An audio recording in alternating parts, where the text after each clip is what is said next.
আমার নবীজি ভিতরে ঢুকলেন, দুইটা জুব্বা হাতের মধ্যে নিয়ে এসে বলছেন, ও যুবক, তোমার গায়েতে কোনো কাপড় চোপড় নাই, এই জামার সুন্দর দুটো জুব্বা আমি তোমারে দিয়ে দিলাম, তুমি আগে একটা জামা জুব্বাটা পরে নাও, গায়ে জুব্বা পরে না হলো।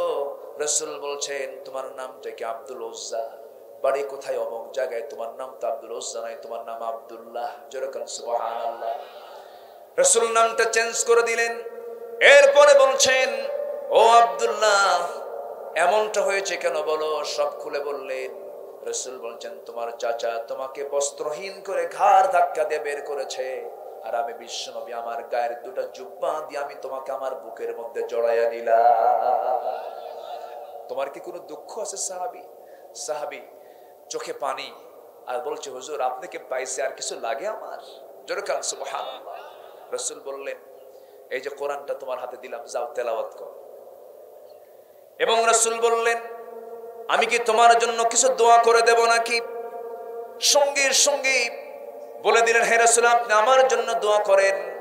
এই কথা যখন বলা হলো, আমার রাসূল দুটো হাত আকাশের দিকে তুলে দোয়া করছেন, আয় আল্লাহ তাআলা, আমার আব্দুল্লাহ দিন গ্রহণ করতে বড় কষ্ট হয়েছে, আব্দুল্লাহর জান মাল তুমি কাফের বেঈমানদের জন্য হারাম করে দাও। এই কথা বলার সঙ্গে সঙ্গে ওই সাহাবী আব্দুল্লাহ চিৎকার মেরে বলছেন, হুজুর আপনি এমন উল্টা দোয়া করলেন কেন? আমার সারা জীবনের সাধনা হলো আমি যেন যুদ্ধ করে শহীদ হয়ে আল্লাহর জান্নাতে যেন যেতে পারি, কিন্তু আপনি আমার জন্য উল্টা দোয়া করেন, কাফেররা যদি আমাকে না মারতে পারে আমি শহীদ হব কেমনে? রাসূল বলছেন, আব্দুল্লাহ রে চিন্তা করিস না, তোর মরণ যদি বিছানায় হয়, ওয়াইম্মা তাআলা ফিরাশিহি, আল্লাহ রাব্বুল আলামিন তোকে শহীদের দরজা দিয়ে জান্নাত দিয়ে দিবেন। যেরকম সুবহানাল্লাহ। আমার বন্ধুগণ, শেষ পর্যন্ত কি হলো? ওই সাহাবী আসহাবী সুফফার ভিতরে চলে গেলেন, কোরআন তেলাওয়াত করছেন চিৎকার করে করে। নবীর কাছে রিপোর্ট গেল, হুজুর যে আব্দুল্লাহ ইসলাম কবুল করে নতুন আমাদের মাঝে এসেছে, তার জোরে চিৎকার আওয়াজ আমরা বিরক্ত হয়ে যাচ্ছি, এত জোরে জোরে কোরআন তেলাওয়াত করে। সঙ্গে সঙ্গে রাসূল বলছেন, ও আমার সাহাবীরা, আমার আব্দুল্লাহর তেলাওয়াতে তোমরা বাধা দিও না, কারণ আমি আমার আব্দুল্লাহকে দেখেছি তার ঈমান টানতে গিয়ে দুনিয়া বিক্রি করে তার ঈমান আনতে হয়েছে। যেরকম সুবহানাল্লাহ। আমার বন্ধুগণ, মদিনায় রাসূল কোন এক যুদ্ধের ময়দানে রওনা দিলেন। রাসূল বলেন, আব্দুল্লাহ তুমি কোথায়? আমার সঙ্গে চলো। যুদ্ধে অংশগ্রহণ করলেন, যুদ্ধ শুরু হয়ে গেছে, যুদ্ধ শেষ হলো। নবীজি সেই যুদ্ধের ময়দান থেকে ফিরে আসতেছিলেন। মান আমানা বিল্লাহি ওয়াল ইয়াউমিল আখির ওয়াল মালাইকাতি ওয়াল কিতাবি ওয়ান নাবিয়্যিন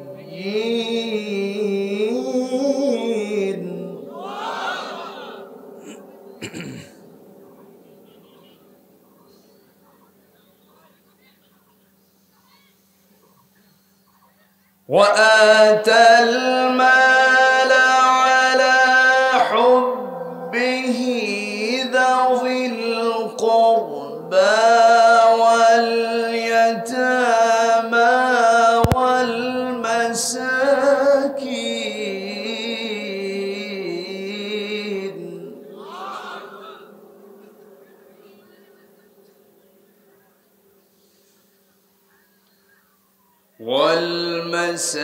والمساكين وابن السبيل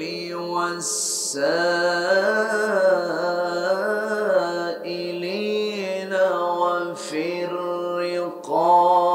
الرقاب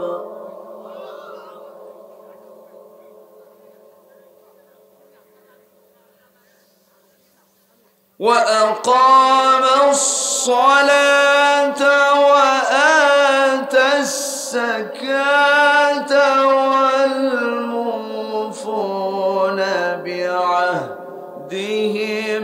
إذا عاهدوا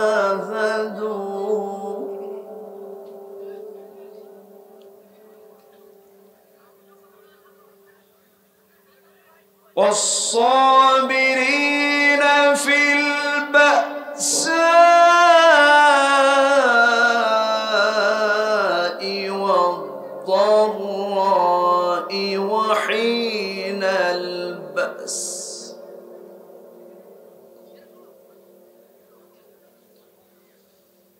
أولئك الذين صدقوا وأولئك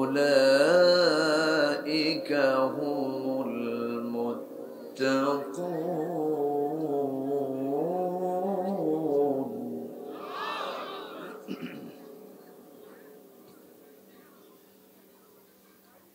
الله أكبر. بسم الله الرحمن الرحيم.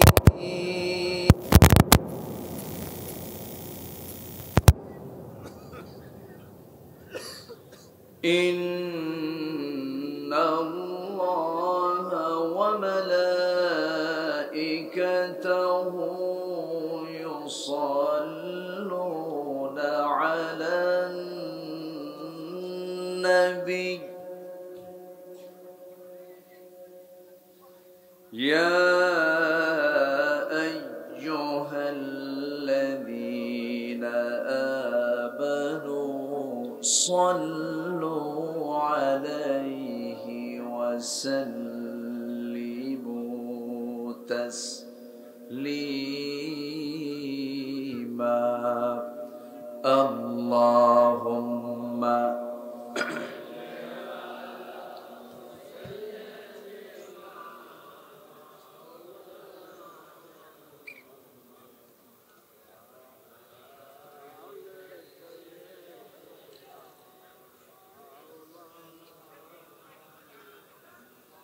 একটু মোহাব্বত দিয়ে নবীর প্রেমে মাতোয়ারা হয়ে জবান খুলে আওয়াজ দিয়ে সবাই বলুন আল্লাহুম্মা সাল্লি আলা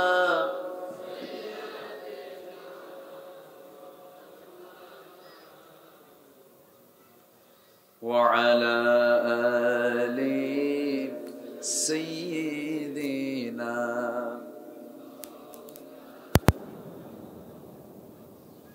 فمحمدنا هو سيدنا فمحمدنا هو سيدنا فالعز لنا لإجابته.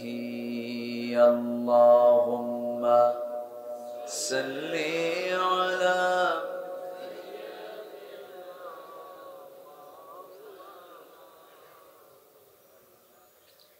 وعلى آل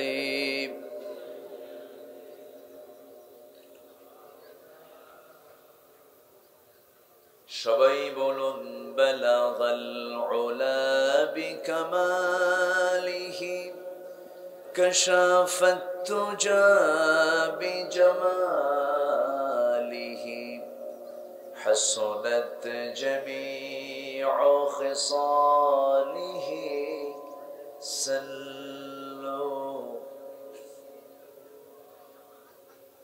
আরবের বুকে মক্কার পরে যেথায় মা আমিনার ঘর, খোদার রহমতে কাউসার হয়ে ঝরছে বারংবার।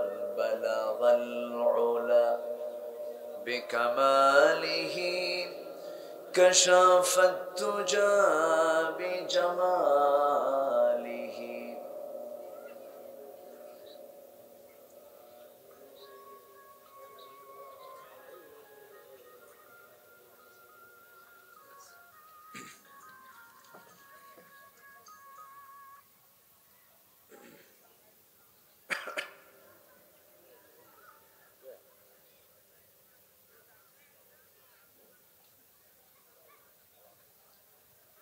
বৃহত্তর রংপুর অঞ্চলের মিঠাপুকুর উপজেলার পূর্ব বড়বালা আল ইহসান যুব সংঘ মাহফিল ইন্তেজামিয়া কমিটি কর্তৃক আয়োজিত তৃতীয় বার্ষিকী তাফসীরুল কোরআন মাহফিল 2024 দিনের বেলা অনুষ্ঠিত আজকের এই মহৎ আয়োজনের সম্মানিত সুযোগ্য সভাপতি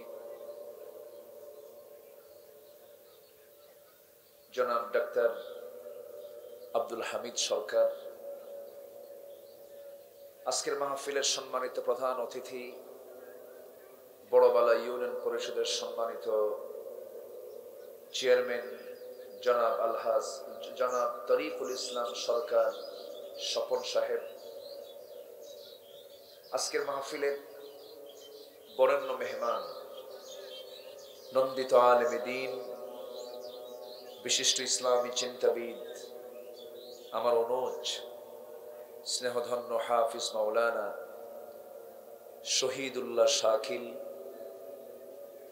উপস্থিত হাজারাত উলামায়ে কেরাম, ফদলায়ে ইজ্জাত, সুশীল সমাজ, জাতির শ্রেষ্ঠ সন্তান শিক্ষক মণ্ডলী, জাতির বিবেক সাংবাদিক বৃন্দ, সামনে উপস্থিত দূরে কাছের বিভিন্ন স্থান থেকে ছুটে আসা কালেমার ঝান্ডাবাহী, তাওহীদের পতাকাবাহী, দ্বীন ইসলামের নরসারদুল বীর মুজাহিদ, প্রাণ প্রিয় সম্মানিত দ্বীনি ভাইরা, আড়ালে বসে আছেন শ্রদ্ধেয়া সম্মানিতা মা বোনেরা, আলোচনার সূচনায় আনুষ্ঠানিকতার মধ্য দিয়ে আমার পক্ষ থেকে আবারও দিল খোলা সালাম, আসসালামু আলাইকুম ওয়া রাহমাতুল্লাহি ওয়া বারাকাতুহু। সবাই কেমন আছেন? যে আমাকে উল্টো প্রশ্ন করে ফেলেছেন, আল্লাহ তাআলা আমাকে আপনার মতোই রেখেছেন। বলি আলহামদুলিল্লাহ, জোরে বলি আলহামদুলিল্লাহ। মহান রব্বুল আলামিনের অশেষ শুকরিয়া, যিনি আমাকে আপনাকে সারাদিনের সকল কাজকর্মের স্থগিত ঘোষণা করে অফিসের কাজ, পরিবারের কাজ, ব্যবসার কাজ, ইহকালীন কর্মজীবনের সমস্ত কাজকে আমরা কোরআন শোনার জন্য স্থগিত করে কোরআন শোনাটাকে, দ্বীনের এই উৎসবকে সফল করার জন্য আমরা যারা আসতে পেরেছি এমন জান্নাতের টুকরায়, যিনি আসার বসার তৌফিক দিলেন, শুকর আদায় করি, মুহাব্বাতান বলে উঠছি আলহামদুলিল্লাহ। আবারও বলছি আলহামদুলিল্লাহ। চিৎকার মেরে বলছি আল্লাহুম্মা ইন্নী আসআলুকা আল হুদা ওয়াত তুকা ওয়াল আফাফা ওয়াল গিনা। আল্লাহুম্মা লাকা আসলামতু ওয়া বিকা আমানতু ওয়া আলাইকা তাওয়াক্কালতু ওয়া ইলাইকা আনাবতু ওয়া বিকা খাসামতু। আমরা আল্লাহ তাআলার শুকর আদায় করে নিলাম। সম্মানিত হাজিরিন, আমি সেখান থেকে কথা বলতে চাই যেখান থেকে আমি তেলাওয়াত দিয়ে শুরু করেছি। মহান রব্বুল আলামিন এই 30 পারা কোরআনের ভিতরে সবচাইতে বড় একটি সূরা, সূরা আল বাকারা নামে একটা সূরা তিনি দিয়েছেন। এই 114টি যে সূরা আল্লাহ তাআলা নাজিল করেছেন, প্রত্যেক সূরা, প্রত্যেকটা হরফ বান্দার অপ্রয়োজন না প্রয়োজন? অপ্রয়োজন না প্রয়োজন? অবশ্যই প্রয়োজন, নিষ্প্রয়োজন কিন্তু নয়, অবশ্যই প্রয়োজন। এর একটি হরফকেও যদি কেউ অস্বীকার করে, তার ঈমান আছে না গেছে? চলে গেছে। এরকম বহু লোক কিন্তু আমার দেশে আছে, বলে কোরআন কত আগে নাজিল হলো, এদিকে এখন কিছু চলে, এরকম বলে তারা। সম্মানিত ভাইয়েরা, সেই মহাগ্রন্থ আল কোরআন তিনি নাজিল করেছেন, যিনি আকাশ বানিয়েছেন, যিনি এই প্রদীপ্ত সূর্য যিনি সৃষ্টি করেছেন, যিনি রাতের আলোকিত চাঁদ বানিয়েছেন, যিনি শুধু একটা আকাশ নয়, সাবআ সামাওয়াত 7 আকাশ তিনি বানিয়েছেন, সাবআতু আবহুর 7 সমুদ্র তিনি বানিয়েছেন। সুবহানাল্লাহ বলবেন না? এমন বড়ত্বের পরিচয় পৃথিবীর কেউ কি দিতে পারবে? কেউ কি দিতে পারবে? এই পরিচয়গুলো একমাত্র কার সাথে খাস? আল্লাহর সঙ্গে কিন্তু এটা নির্দিষ্ট। আকাশের মালিক তিনি, সূর্যের মালিক তিনি। এরকম করে এরকম বড় মাপের কোন পরিচয় পৃথিবীর কেউ দিতে পারে? তিনি আমার কে? আচ্ছা, সেই রব আমাকে যে কোরআনটা দিয়েছেন, এই কোরআনটা এলোমেলো না সাজানো? অগোছালো না গোছালো? গোছালো। কোরআনে কিন্তু কোনো এলোমেলো নাই, সব গোছানো। 7 সমুদ্র যেমন গোছানো, 7 আকাশ যেমন গোছানো। এই যে আমরা সূর্য দেখতে পাচ্ছি, এই সূর্য যদি পৃথিবী থেকে 1 ইঞ্চি দূরে থাকতো, পৃথিবী হিম শীতল হয়ে যেত। আবার যদি পৃথিবীর দিকে 1 ইঞ্চি কাছে আসতো, পৃথিবী জ্বলে পুড়ে সারখার হয়ে যেত। যেখানে যেটা সেট করা দরকার তা সম্পূর্ণ সাজিয়ে গুছিয়ে সেখানে সেট করেছেন তিনি আমার কে? আল্লাহ তাআলা। মানুষের এত ঢল নেমেছে আজকে, আমার মনে হয় আমার বয়ান শেষ হয়ে যাবে, মানুষের মাহফিলে আশা ফুরাবে না। মানুষ আশার উপরেই আছে, কিন্তু তারা বসার আয়োজনটা আমার মনে হয় একটু ছোট জায়গায় হয়ে গেছে। এটা সবই তো ঠিক, কিন্তু ঠিক তো কিছুই নাই। তো এখন যা হয়েছে, আমরা এটাকে ধৈর্য এনে, ধৈর্যের মানসিকতা নিয়ে আমরা এটাকে সবাই দায়িত্বশীল, এক একজন এক একটা দায়িত্বশীল মনে করে, ভলেন্টিয়ার মনে করে আমরা এটাকে সফল করব, মাহফিলকে আমরা সফল করব। জোরে বলি ইনশাআল্লাহ। সম্মানিত ভাইয়েরা, সম্মানিত বন্ধুগণ, কোরআন যে সাজানো, এতে কোনো সন্দেহ আছে? আমি যেখান থেকে তেলাওয়াত করেছি সেই তেলাওয়াতকৃত সূরাটি হলো সূরাতুল বাকারা। খুব পরিচিত আয়াত, 177 নম্বর আয়াত। আল্লাহ তাআলা এই আয়াতের ভিতরে বান্দাকে কিছু কাজের ইঙ্গিত দিয়েছেন। কাজের ইঙ্গিত দিয়ে বলছেন যে এই কাজগুলো তোমরা যদি করতে পারো, আমি তোমাদেরকে মুত্তাকি এবং সিদ্দিক খেতাবে উপাধিতে ভূষিত করব। জোরে বলে সুবহানাল্লাহ। এটা কিন্তু বিশাল ব্যাপার। মুত্তাকি হওয়া যাবে এবং সিদ্দিক হওয়া যাবে এই একটা আয়াতকে ফলো করলে। জোরে বলি সুবহানাল্লাহ। সে আয়াতের দিকে আস্তে আস্তে আমি চলে যাচ্ছি। আমাকে সময় দেওয়া যাবে তো নাকি? সবাই সময় দিতে রাজি আছে তো? কোরআন অগোছালো না গোছালো? গোছালো। কেমন করে গোছালো দেখেন, কেমন করে গোছালো দেখেন। আল্লাহ রাব্বুল আলামিন এই যে সূরা বাকারা নাযিল করেছেন, সূরাতুল বাকারার ভিতরে আয়াত সংখ্যা হলো 286। 286 আয়াত। 286 কে আপনি অর্ধেক করেন, অর্ধেক করলে কত হয়? বলেন একটু বলেন না। মনে মনে চিন্তা করছেন, হুজুর শুনতে আসলাম ওয়াজ, শিখানো অঙ্ক, আমাদের কি মান সম্মান নাই? এরকম ভাবতেছেন না তো? আবার অঙ্ক তো জানা দরকার। দুনিয়াতে যার অঙ্ক ঠিক আছে, আখিরাতে তার জান্নাতও ঠিক আছে, ঠিক কি না? এই জন্য অঙ্ক জানতে হবে। তাআল্লামুল ফারাইদা ফাইন্নাহা নিসফুল ইলমি। ফারায়েজের জ্ঞান অর্জন করে, এটা হলো সমস্ত জ্ঞানের অর্ধেক। ফারায়েজ মানে কি? অঙ্ক। ফারায়েজ মানে কি? অঙ্ক, বন্টন। বন্টন অঙ্ক। এই বন্টনের অঙ্ক যারা পারে তারা পৃথিবীর সব অঙ্কই পারে। আলহামদুলিল্লাহ। এটা সহজ না কিন্তু। তো 286 অর্ধেক হলো 143। কোরআন যে সাজানো, কোরআনের এক একটা আয়াত আল্লাহ তার অর্থের সাথে মিল রেখেও সেট করেছে।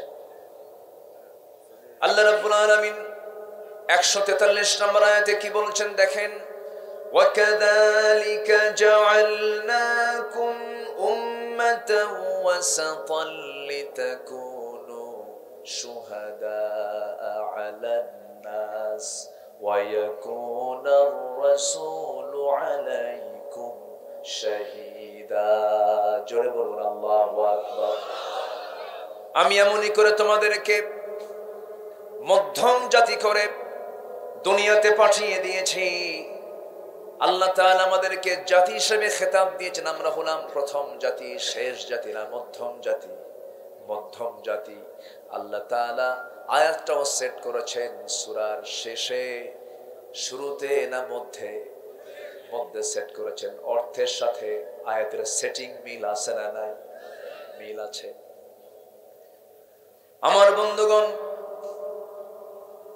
একটা আয়াত আছে যে আয়াতে সাইয়েদনা ইউসুফ আলাইহিস সালাম তার বাবাকে বলছেন, বাবা আমি স্বপ্নের মধ্যে দেখতে পেলাম কি ইন্নী রাআইতু আহাদা আশারা কাওকাবান ওয়াশ-শামসা ওয়াল কামারা রাআইতুহুম লি সাজিদিন।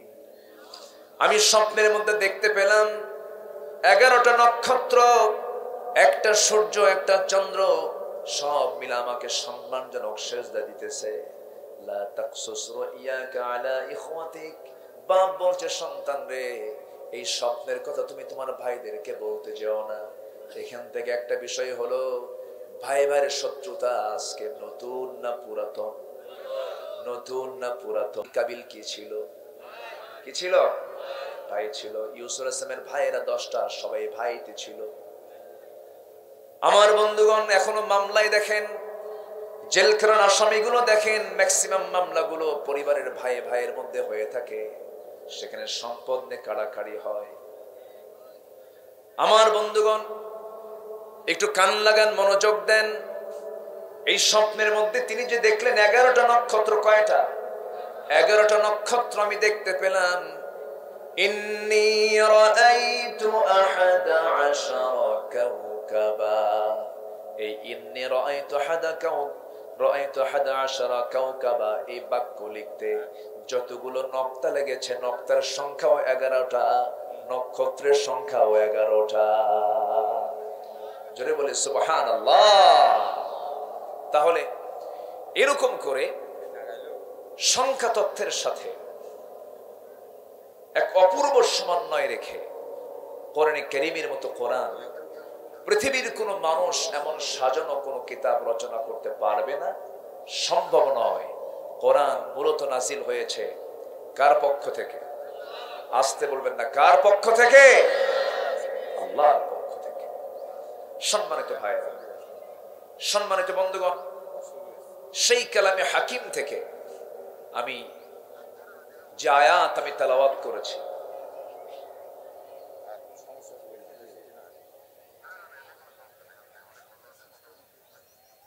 যে আয়াত থেকে আমি তেলাওয়াত করেছি, সে আয়াতকে সামনে রেখে আমি কিছু কথা বলতে চাচ্ছি। ওয়ামা তাওফীকি ইল্লা বিল্লাহ আলাইহি তাওয়াক্কালতু ওয়া ইলাইহি উনীব। সেই মহান রবের প্রতি পূর্ণ ভরসা রেখে আসুন আমরা মূল আলোচনার দিকে সোজা চলে যাচ্ছি। জোরে বলি ইনশাআল্লাহ। মাহফিল যখন শুরু হয়, এটা কি জনসভা না ইবাদত?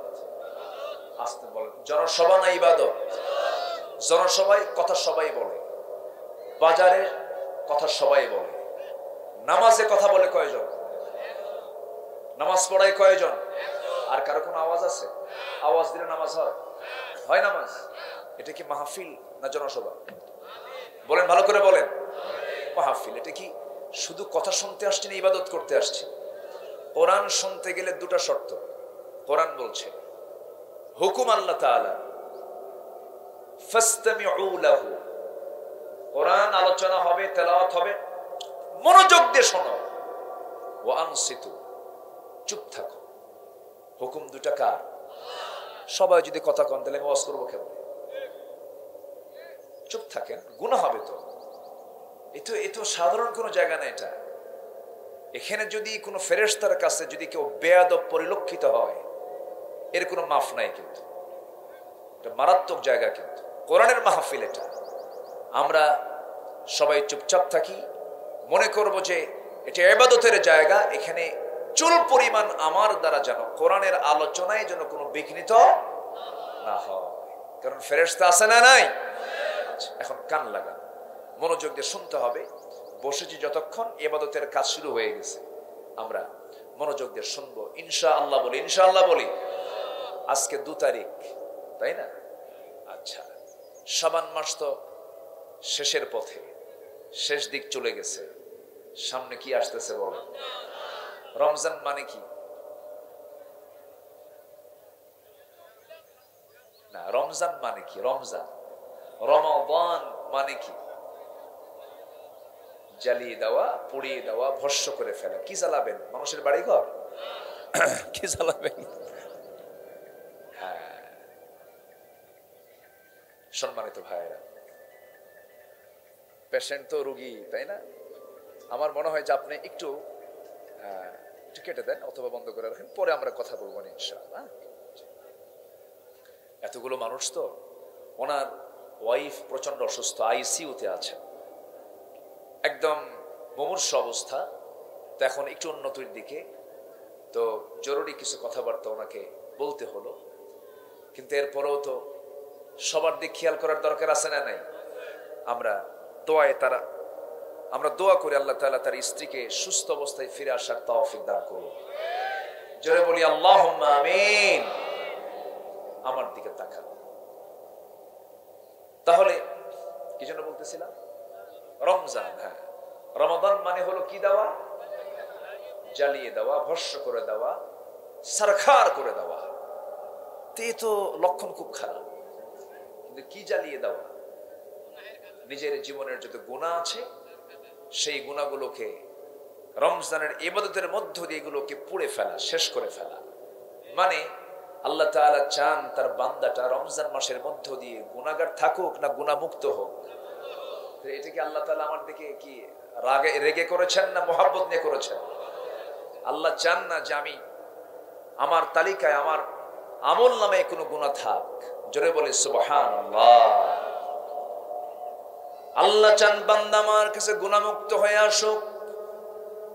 এই জন্যই মহান রব্বুল আলামিন এমন একটা মাস আমাকে আপনাকে দিয়েছেন।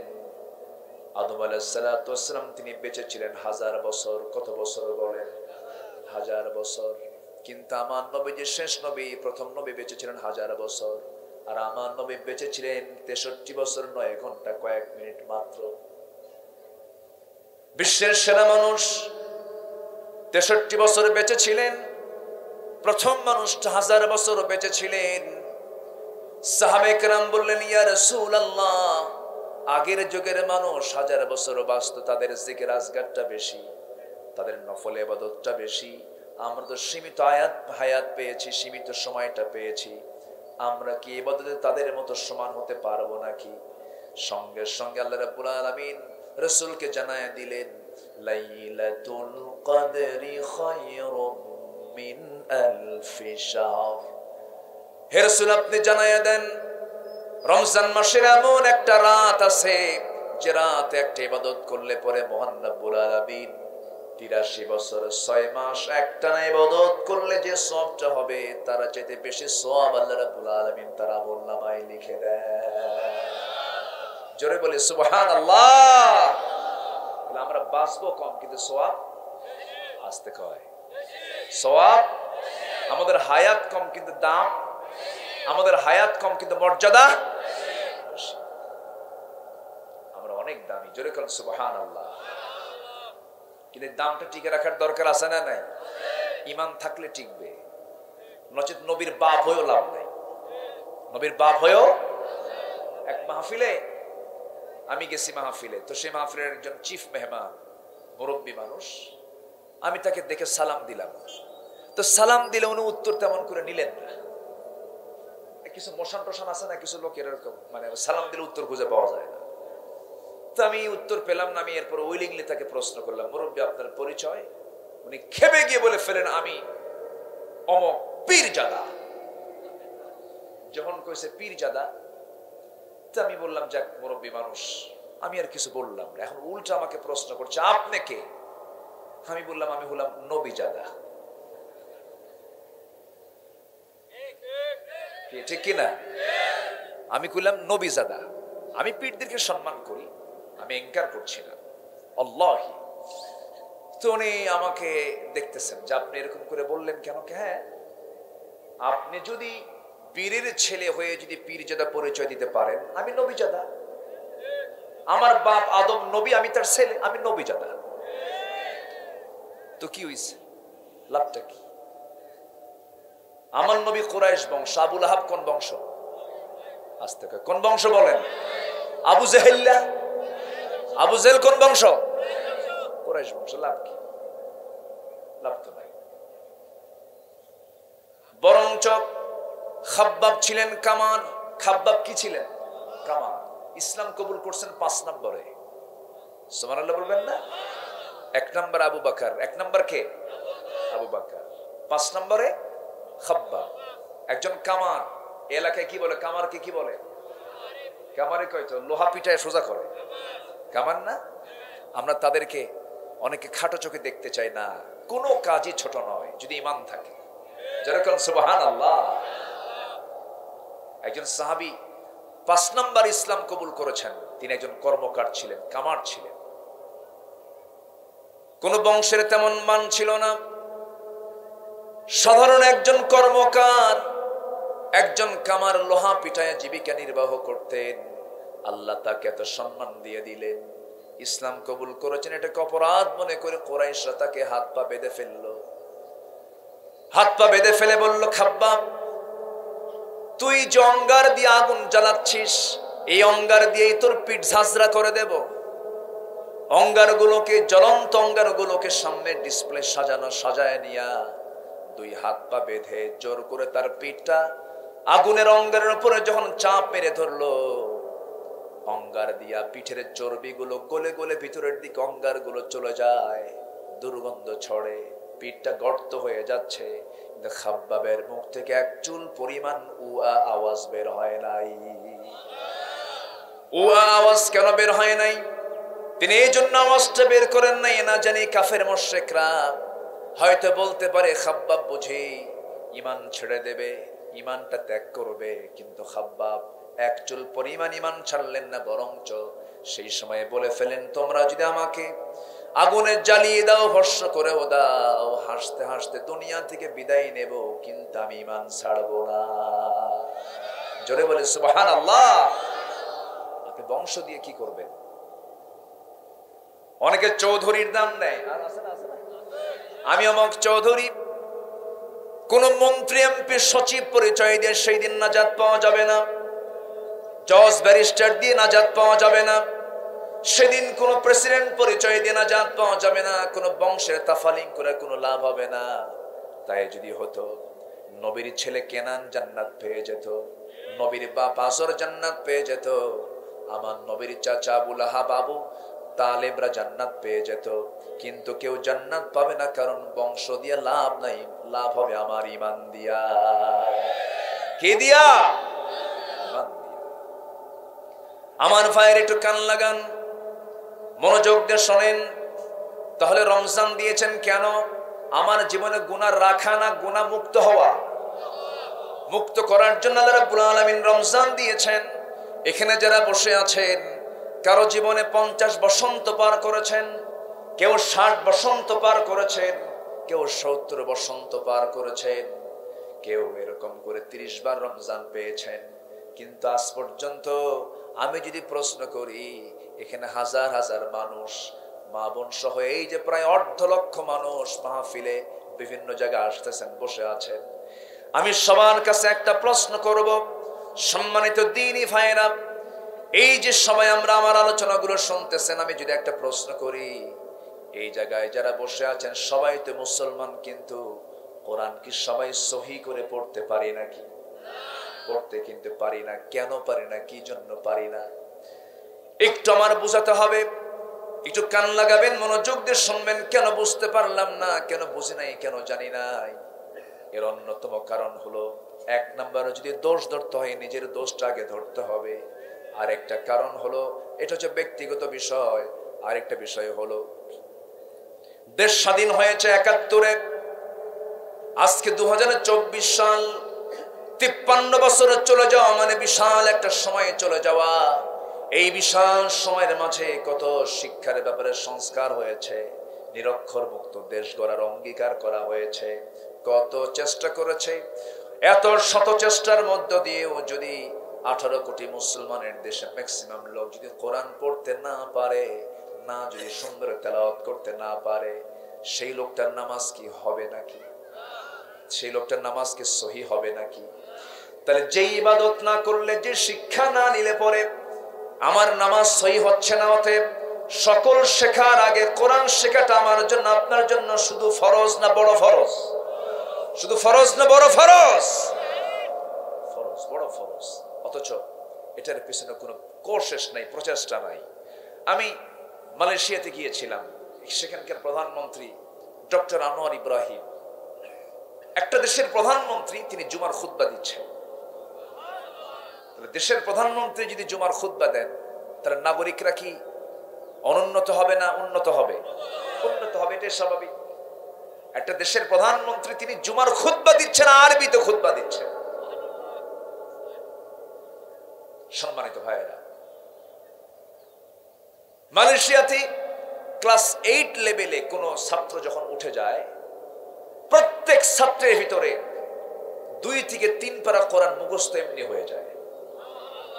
এটা তাদের শিক্ষার সঙ্গে লাগানো। এটা আমার দেশের সকল ভাইভা বোর্ডে যদি এটা নিশ্চিত করা হতো যে সকল ভাইভা বোর্ডে, ইন্টারভিউ বোর্ডে মুসলিম শিক্ষার্থীকে কোরআন থেকে যে কোনো একটা পৃষ্ঠা তাকে তেলাওয়াত করে শোনাতে হবে, জাস্ট এটাই কন্ডিশন যদি করে দিত, বলেন তো কারো তেলাওয়াত কি ভুল থাকতো?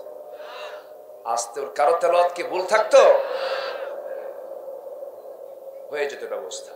তা তো নাই, বরং যেগুলো না দিয়া নারী পুরুষের সঙ্গে আরেকটা জাত ঢুকাইছে, ট্রান্সজেন্ডার।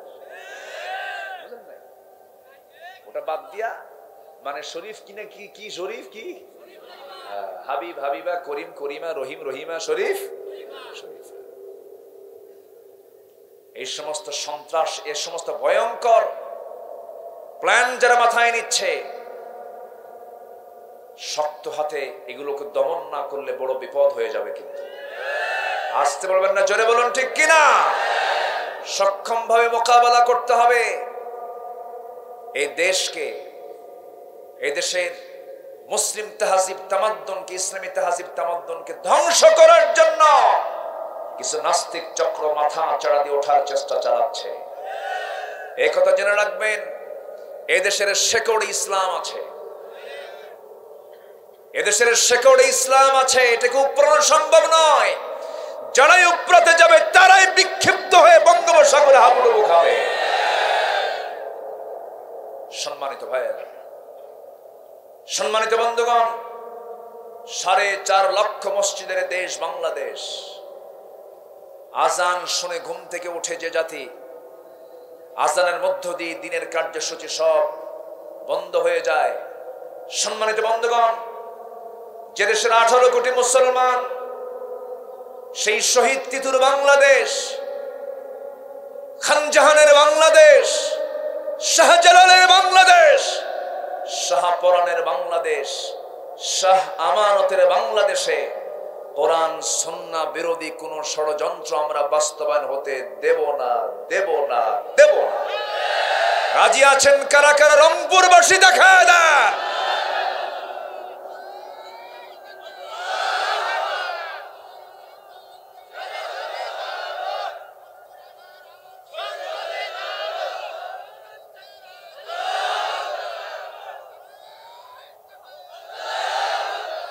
আল্লাহ তুমি সবার হাতকে কবুল করো, জোরে বলি আমিন, আরো জোরে আমিন। সম্মানিত ভাইয়েরা, কষ্ট হচ্ছে আপনাদের? আমরা আগামী রমজানকে কাজে লাগাবো, জোরে বলি ইনশাআল্লাহ। রমজান তো দোরগোড়ায়। আচ্ছা, রমজান কিসের মাস বলেন তো?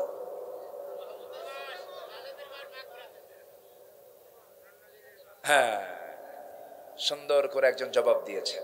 কোরআনের ভাষায় বলতে হবে, রমজান হচ্ছে কোরআন নাজিলের মাস। যেরকম সুবহানাল্লাহ। রমজান মাসের 1 নম্বর পরিচয় হলো কোরআন নাজিলের মাস।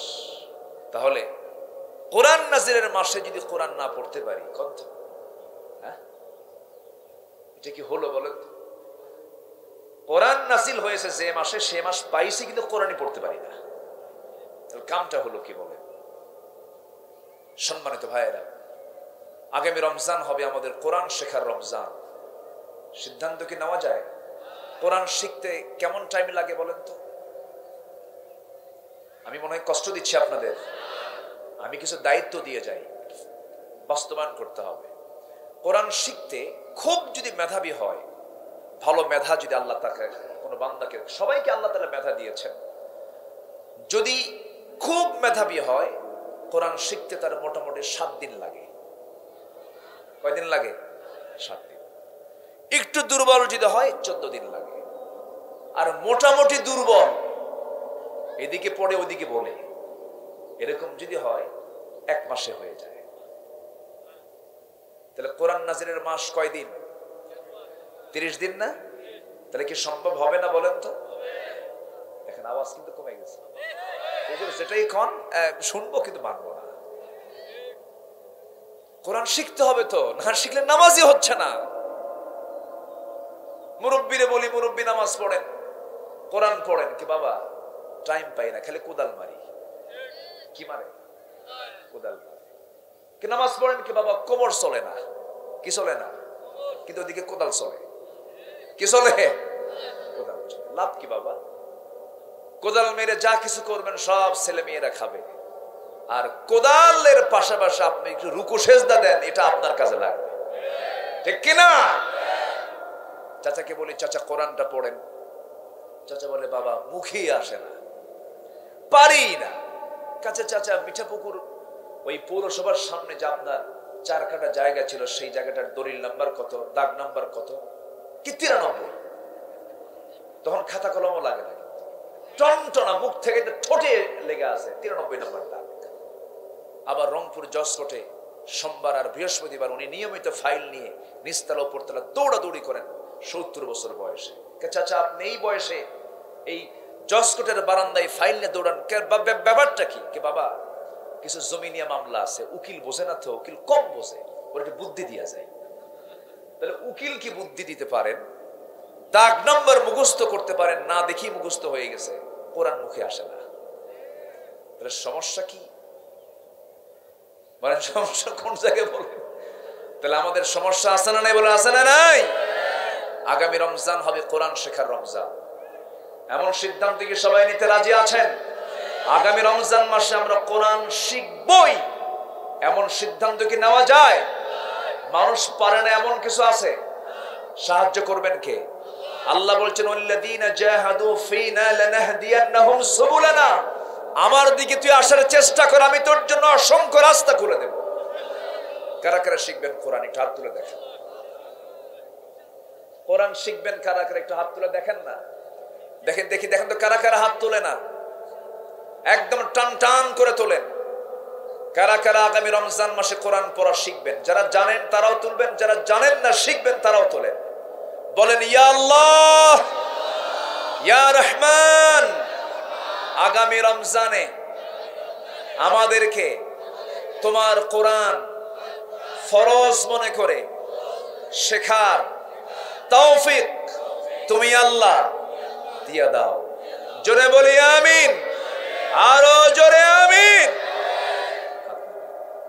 কষ্ট দিয়ে ফেললাম, হুজুর মাহফিলের সাথে ধরা খেয়ে গেলাম, এরকম ভাবতেছেন নাকি আপনারা? নাম্বার 2, শয়তান তো মিঠাপুকুর চেনে না। হ্যাঁ, শয়তান মিঠাপুকুর চিনে? এত দূর চেনা যায়? আসে মিঠাপুকুর, আসে শয়তান, শয়তান আসে এবং ওয়াজও করে। জানেন একটা হাদিস, একদম সুন্দর করে মনোযোগ দিয়ে শুনবেন। শয়তান কখন ওয়াজ করে দেখেন? শয়তান কিন্তু ওয়াজও করে। শেষ রাতে শয়তান আসে, আর শেষ রাতে প্রথম আকাশে কি আসে? বলেন বলেন বলেন। শয়তান চান্স নেয় কখন? দেখেন শেষ রাতে আল্লাহ আসেন প্রথম আকাশে, শয়তানও আসে শেষ রাতে বান্দার কাছে, এসে ফাইন করে ওয়াজ করে। ওয়াজটা হলো, আলাইকা লাইলুন তাওয়িল আলাইকা লাইলুন তাওয়িল, তোমার জন্য রাতটা বড় লম্বা, তোমার জন্য রাতটা বড় লম্বা, ঘুমাও ঘুমাও ঘুমাও। দেখছেন কি সুন্দর ওয়াজ। এইদিকে মুয়াজ্জিন কয় আসসালাতু খায়রুম মিনান নাওম, বান্দা টের পায় না। ওই সময় শয়তান তিনটা গিট দেয়, তিনটা গিরো দিয়ে দেয়। প্রত্যেক ইমানদার বান্দার দেহের ভিতরে তিনটা গিট দিয়ে দেয়। গিট বুঝতেছেন তো? দড়ির কি দেয়? গেরো, গিট। আচ্ছা, হ্যাঁ, বান্ধন। হ্যাঁ, গিট দিয়ে দেয়। ভাষা তো বাংলা বিভিন্ন জায়গায় বিভিন্ন রূপ হয়ে গেছে। নদিয়া থেকে ঢুকলো বাংলা, কত যে কাহিনী হয়েছে বাংলা, কত ভাষা। রাজশাহীতে সালাম দিতে পারে না ওরা, কয় আসসালামু আলাইকুম, আগে শালায়ের উপরে দুলাভাই হয় না, বুঝলেন? খুব বাংলা ভাষা এক একটা জায়গায়, তবে এটা সব ভাষাই সুন্দর। নোয়াখালীতে এক মাহফিলে গেছে, তো সেখানে বাবা তার ছেলে, ছোট্ট ছেলে ঘুমায় না, রাত হয়ে গেছে, তা আমি সামনে বসা। তো এখন বাবা তার ছেলেকে রাগের ঠেলায় বলতেছে, মানে ঘুমাচ্ছে না, রাগের ঠেলে বলতেছে মুতিয়া হুতি যা। বুঝলেন কিনা জানি না, মুতিয়াই হুতি যা মানে পেশাব করে তাড়াতাড়ি শুয়ে পড়, মুতিয়াই হুতি যা মানে পেশাব করে তাড়াতাড়ি কি শুয়ে পড়ো, এত দেরি করো কেন? দেখেন এত লম্বা, পেশাব করে এসো বাবা, এরপরে শুয়ে পড়ো, এত সময় আছে? একদম শর্টে মারছে, মুতিয়া হুতি বল। এই যে ভাষা কে দিয়েছেন? আসতে বলবেন না, কে দিয়েছেন? সকল ভাষার মালিক কে? আসতে বলবেন, সকল ভাষার মালিক কে? আল্লাহ তাআলা। আমার বন্ধুগণ, কেন এই ভাষাগুলো দিলেন? দেওয়ার কারণ হলো মিঠা পুকুরের ভাষা আর গঙ্গাচড়ার ভাষা কি একরকম নাকি? গঙ্গাচড়ার লোক মিঠা পুকুরে আসবে, ধরা খাবে, এটা গঙ্গাচড়ার মাল, ঠিক না? আবার মিঠা পুকুর গিয়ে বগুড়ার মাটি ডালি মোড়ে গিয়ে কথা বলবে, ওরা বলবে বাহির দেশ থেকে এসেছে, রংপুর থেকে এসেছে। আবার বগুড়ার লোক যখন রংপুরে ঢুকবে, এটা বগুড়া থেকে এসেছে। আবার ঠাকুরগাঁর লোক যখন রংপুরে ঢুকবে, বলবে এটা ঠাকুরগাঁ থেকে এসেছে। আল্লাহ তাআলা প্রত্যেকটা আঞ্চলিক পাসওয়ার্ড দিয়ে দিয়েছেন। এক লাইন কথা বললেই বোঝা যায় এটা কোন অঞ্চল থেকে আসছে, মাস্তানি করতে পারবি না। আলহামদুলিল্লাহ বলবেন না? এই যে ভাষাগুলো দিয়েছেন কেন? লিতাআরাফু, যেন তোমরা একে অপরকে চিনতে পারো। একে অপরকে চেনার জন্য ভাষাগুলো দিয়েছেন, গোত্র গোত্রে ভাগ করে দিয়েছেন। তাহলে এলাকায় গিটকে কি বলে? না, গিরে দেওয়া। হ্যাঁ, গেরো গেরো গেরো গেরো দেওয়া। এই যে গেরো দেয়, শয়তান তিনটা গেরো দিয়ে দিল। ওই বান্দা যদি শয়তানের গিট যদি ছেড়ে নিতে চায়, সে যদি একটা প্রথম আমল করে, কি? ঘুম থেকে ওঠার দোয়া আছে না নাই? বলেন সবাই, বলেন আলহামদুলিল্লাহ, আলহামদুলিল্লাহিল্লাযী আহইয়ানা বা'দা মা আমাতানা ওয়া ইলাইহিন নুশুর। দোয়া শিখিয়েছেন মুহাম্মদ সাল্লাল্লাহু আলাইহি ওয়াসাল্লাম। এই দোয়াটা পড়েই যখন গা ঝাড়া দিয়ে যখন বিছানা থেকে উঠে বসবে, একটা গিট ছুটে গেছে। যখন বান্দা যখন ওযু বানায়, আরেকটা গিট ছুটে যায়। বান্দা যখন পায়ে হেঁটে মসজিদের দিকে চলে যায়, আরেকটা গিট ছুটে যখন যায়, শয়তান লেজ গুটায়া পালায়। আর সারাদিন ওই বান্দার কাছে শয়তান চান্স পায় না। যেরকম সুবহানাল্লাহ। তাহলে 2 নম্বর কাজ হলো, আমরা শয়তানের গিট ধরে রাখবো না ছুটায় দেব? কোন সময়? বলেন কোন সময়? যার ফজর রেগুলার, তার 5 ওয়াক্ত নামাজও রেগুলার, তার 5 ওয়াক্ত নামাজও রেগুলার। আমি কষ্ট দিয়ে ফেলছি মনে হয় আপনাদের। হুজুর মাহফিলে এসে যদি একটু বুঝতাম যে নামাজ না পড়া লাগবে, তাহলে তো ভালো লাগতো। এরকম কিছু নাকি আপনাদের? ওযু করতে হবে, নামাজ পড়তে হবে। আমার ভাইরা, একটু কান লাগান, পর্যাপ্ত সময় আছে। আমি একটা আয়াত তেলাওয়াতের মধ্য দিয়ে শুরু করেছি। মহান রব্বুল আলামিন বলছেন, বান্দা আমি তোমাকে সিদ্দিক খেতাব দিয়ে দেব, মুত্তাকি বলে দেব। তুমি কোনো চিন্তা করবে না, তুমি আমার কাছে 7টা কাজ করে হাজির হয়ে যাও। 7টা কাজ আল্লাহ তাআলা বিভিন্ন জায়গায় বিভিন্ন আমল শিখায়া দিয়েছেন। জান্নাতে যাওয়ার আমল এগুলো। আল্লাহ রাব্বুল আলামিন সুন্দর করে বলছেন, বান্দা তুমি ভেবেছো শুধু ঠাকঠুক মেরে কিবলামুখী হয়ে কয়েকটা সেজদা দিয়ে আমি জান্নাত পেয়ে যাব না। অনেক নামাজি কিন্তু কিয়ামতের দিন তারা জাহান্নামে উপর করে আল্লাহ রাব্বুল আলামিন তাদেরকে ফেলবেন। এমন নামাজিও আছে না নাই? এই এলাকায় এমন নামাজিও আছে নামাজও পড়ে সুদও খায়। সুদ খায়, নামাজও পড়ে, মদের কারবারও করে। অভাব নাই, আছে না নাই? মদ কারা খায়? মদ খায় কারা? শয়তানেরা তো এটা হলো না উত্তর। কোন আলেমের হাতে কি মদের বোতল দেখছেন আপনারা? কোন আলেম, কোন হাফেজ মদের বোতল দেখছেন?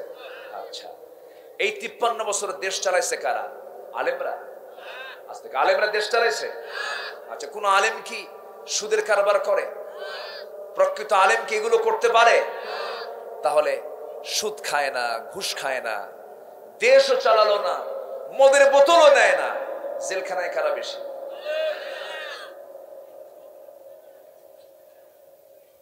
একটু মিলান, হিসাবগুলো মিলান। তাহলে দেশও চালালো না, অর্থের চাকাও তাদের হাতে না, অর্থ তারা নিয়ন্ত্রণ করে না, দুর্নীতি করার কোনো সুযোগও নাই, চান্সও নাই, নেতৃত্ব নাই, কিন্তু জেলখানায় তারা কম না বেশি? এর কারণটা কি বলেন?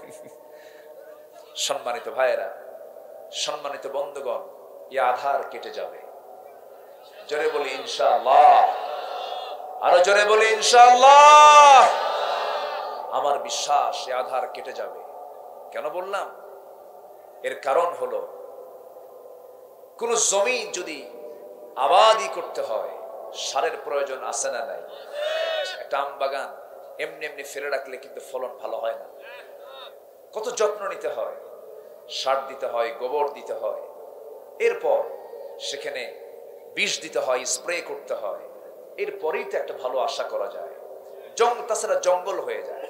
ঠিক তেমনি ইসলামকে প্রতিষ্ঠিত করার জন্য ইসলামের গোড়ায় কিছু সার দিতে হয়, কিছু উর্বরতা সৃষ্টির জন্য কিছু কিছু দিতে হয়। সেটা হলো বান্দার জীবন, বান্দার মাল, বান্দার জান। এই মাল এবং জান দেওয়ার মতো কিছু জানবাস আমার দেশে আছে না নাই? অতএব যে রক্তগুলো প্রবাহিত হয়েছে দিনের জন্য, আগামীর সময়ে তা উর্বর হয়ে ইসলাম নামক বৃক্ষ তার মঞ্জিলে মকসুদে পৌঁছে যাবে ইনশাআল্লাহ। সেই দিন আসতেছে। জোরে বলি ইনশাআল্লাহ, আর জোরে বলি ইনশাআল্লাহ। অনেকে ভাবি দুই দিকই কাজ করে জান্নাত নিয়ে নেব না। সুদও খাবে, নামাজও পড়বে। আছে না নাই বলেন? আছে। সারা বছর নামাজ পড়ে না। আমার দেশে কিছু শিল্পপতি আছে, হাজার হাজার কোটি টাকার মালিক, বিভিন্ন কেলেঙ্কারি কইরা আকাম কুকাম করে টাকার মালিক হয়েছে। আচ্ছা, টাকার মালিক খারাপ লোক হওয়া দরকার না ভালো লোক হওয়া দরকার? আমার দেশে ম্যাক্সিমাম টাকার মালিক কি ভালো লোক না খারাপ লোক? আর আমার নবীর সময় কারা ছিল? ভালো লোক। আবু বকর ভালো, আব্দুর রহমান ইবনে আউফ ভালো, ওসমান জিন্নুরাইন ভালো। 10 জন আশারে মুবাশশিরার সাহাবী, 10 জনের ম্যাক্সিমাম ছিলেন হাজার হাজার কোটি টাকার মালিক। এই জন্য টাকাগুলো আজকে যদি খারাপ ব্যক্তির হাতে না থেকে যদি ভালো ব্যক্তির হাতে থাকতো, দেশের অবস্থা আজকে এরকম হতো না। ম্যাক্সিমাম টাকাওয়ালা গুলো ফেরেশতা নাকি বলেন? ফেরেশতা, কিন্তু সিয়ারতে ফেরেশতাদের মতো। দাড়ি আর মাথার চুল দেখে মনে হয় জিব্রাইল মনে হয় আকাশ থেকে কেবল নাজিল হয়েছে। কত দরবেশ চেহারা না দেখা যায়। সম্মানিত ভাইয়েরা, সম্মানিত বন্ধুগণ, একটু মনোযোগ দিয়ে কথাগুলো শুনবেন, একটু আগ্রহ ভরে কথাগুলো শুনবেন। হালালকে হালাল জানতে হবে, হারামকে হারাম জানতে হবে। হারামকে মাইনাস করে হালালকে গ্রহণ করলে বান্দা জান্নাত পেয়ে যাবে। জোরে বলি সুবহানাল্লাহ। হালাল হারামের জ্ঞান যে ইমানদারের মধ্যে স্পষ্ট এবং হারামকে বাদ দিয়ে যারা হালালকে গ্রহণ করতে পেরেছে, ওই বান্দারের জান্নাতের নিশ্চয়তা দিয়েছেন মুহাম্মদ সাল্লাল্লাহু আলাইহি ওয়াসাল্লাম। আমার বন্ধুগণ, আমার দেশে কিছু শিল্পপতি আছে, তারা বছরে একবার উমরায় যায়। কিসে যায়? 1 মাস টানা এক হুজুরকে ভাড়া করে নেয়। হুজুর আপনাকে কিছু নিয়ে যাবো, আপ ডাউন ফ্রি, কিন্তু আপনি এমন দোয়া দিবেন যে দোয়ার মধ্য দিয়ে আমি যেন জান্নাত পার হয়ে জাহান্নামে যেতে পারি। যা তুই জাহান্নাম, আকাম কুকাম খুইয়া কিয়ামুল লাইল আছে, শবে কদর আছে, এরপরে ইতিকাফ আছে, সবকিছু রমজান, মক্কা মুকাররমা, মদিনা মুনাওয়ারা কেটে কুটে দেশে এসে ঈদের দিন সন্ধ্যার পর 3 বোতল মদ খায় সিট হয়ে পড়ে আছে না নাই? আল্লাহ বোঝে না এগুলো? আল্লাহর হুকুম মানতে হবে 1 মাস না সারা মাস, 1 মাস না সারা বছর, সারা বছর 24 ঘন্টা হুকুম মানতে হবে। কার? আসতে বলবেন না কার? আল্লাহ তাআলা। আমার বন্ধুগণ, ওই লোকের মতো হওয়া যাবে না। এক লোক মসজিদে নামাজ পড়তে গেছে, ঈদুল আজহার আগের জুমায় খতিব যখন খুতবা দেয়, সেই খুতবার সাবজেক্ট হয় কুরবানির আগে কিসের ওয়াজ হয়? কিসের ওয়াজ? কুরবানির ওয়াজ হয়। তো কুরবানির ওয়াজ খতিব সাহেব এমন দেওয়া দিছে, এক চোর ছিল তার মুসল্লি, সেই চোর মনে মনে চিন্তা করলো, এত সওয়াব কুরবানি দিলে যেমন করে হোক আমাকে কুরবানি দিতে হবে। চুরি করে গরু আনছে। কি করে? চুরি করে। ফজরের আগ দিয়ে মসজিদের সামনে দিয়ে যায়, ইমাম উজু করার জন্য বাইরে বের হয়ে দেখেন এক লোক হাতে গরুর দড়ি। কি ব্যাপার, এত রাতে তোমার হাতে গরু পাইছো কোথায়? হুজুর আপনার জন্যই তো। মানে আপনি খুতবা দিলেন, আমি কি কুরবানি না দিয়ে থাকতে পারি? তো গরু পাইছো কই? চুরি করে আনছে। চুরি করে আনছে, আমি কি চুরি করে কুরবানি দিতে বলছে কিনা দেন নাই, কিন্তু আমি একটা হিসাব করছি, অঙ্ক। কি অঙ্ক? আপনি যে বললেন প্রত্যেকটা পশমে পশমে একটা করে নেকি, কোন তো গরুর কি পশমে একটা দুইটা? এই অসংখ্য গুনার মাঝে চুরি করা একটা গুনাহ। চুরি করা কয়টা গুনাহ? একটা গুনাহ। তাহলে এতগুলো গুনাহ, এতগুলো সওয়াব আর একটা মাত্র গুনাহ। হুজুর আমি চিন্তা করে দেখলাম, যদি আমার সওয়াব নাও হয়, প্লাস মাইনাস মাইনাস, মাঝখান থেকে আমার গোশত খাওয়া তো বোনাস। আমার কথা কি বোঝা যায়? এই টাইপের কিছু মুনাফিক, এরকম হিপোক্রাইট শ্রেণীর, কপট শ্রেণীর মানুষ সমাজে আছে না নাই? এই চরিত্র নিয়ে জান্নাত পাওয়া যাইবে? জান্নাত পাওয়া যাবে? আগে হারামকে মাইনাস করতে হবে। বিড়াল পড়ে আছে পুকুরের, কি বলে, কূপের ভিতরে, আপনি বিড়ালটা মরে আছে, ওটাকে তুলবেন না পানি আগে তুলবেন? আগে কি তুলতে হবে? মরা বিড়ালকে আগে তুলবেন, এরপরে আপনি 100 বালতি 200 বালতি পানি তুলেন, এরপর খুব কি পানিটা পরিষ্কার হয়ে যাবে, গন্ধমুক্ত হয়ে যাবে। বিড়াল রেখে তো পানি তুলে লাভ নাই। সমাজে আকাম কুকাম করে বেড়াবেন, মদের দোকান দিবেন, জেনার লাইসেন্স নেবেন, সুদের কারবার করবেন, নামাজ পড়বেন, কপাল কালো বানাবেন, আপনার চরিত্র, আপনি মুনাফিক, আপনি ভণ্ড, আপনি প্রতারক। ঠিক কিনা? কষ্ট পাচ্ছেন? ঈমান আনতে হবে ভালো করে, ঈমান আনতে হবে ভালো করে। ঠাকটুক মেরে সেজদা দিলে ঈমানদার হওয়া যায় না। ঈমানদার হতে হলে আল্লাহ রাব্বুল আলামিন বলছেন, লাইসাল বিররা আন তুওয়াল্লু ফুজুহাকুম কিবালাল মাশরিকি ওয়াল মাগরিব ওয়ালাকিন্নাল বিররা মান আমানা বিল্লাহি ওয়াল ইয়াউমিল আখির ওয়াল মালাইকাতি ওয়াল কিতাবি ওয়ান নাবিয়্যিন। জোরে বলুন আল্লাহু আকবার। একটু কান লাগাবেন। আমি আয়াত ছাড়া কথা বলতে পারি কম, কারণ আমি চেষ্টা করি আমার আল্লাহর আয়াত ছাড়া শ্রেষ্ঠ কথার জমিনে দ্বিতীয়টা নাই। আল্লাহ তাআলা বলছেন, 1 নাম্বার পুণ্য হলো তোমার জন্য, প্রকৃত পুণ্য হলো 1 নাম্বার ঈমান আনতে হবে কার উপরে? কার উপরে? এরপরে ওয়াল ইয়াউমিল আখির, বিচার দিবসের উপরে, ওয়াল মালাইকাতি, ফেরেশতার উপরে, ওয়াল কিতাবি, কিতাবের উপরে, ওয়ান নাবিয়্যিন, নবীদের উপরে। নবীদের উপর ঈমান আনতে হবে, নবীদের প্রতি বিশ্বাস আনতে হবে, রাসূলকে মানতে হবে। আমাদের রাসূল, আমাদের নবীর নাম কি বলুন? বলেন মুহাম্মাদুর রাসূলুল্লাহ, মুহাম্মাদুর রাসূলুল্লাহ সাল্লাল্লাহু আলাইহি ওয়াসাল্লাম। সে রাসূলকে মানার দরকার আছে না নাই? আল্লাহ মানলাম, রাসূল মানলাম না, হবে না।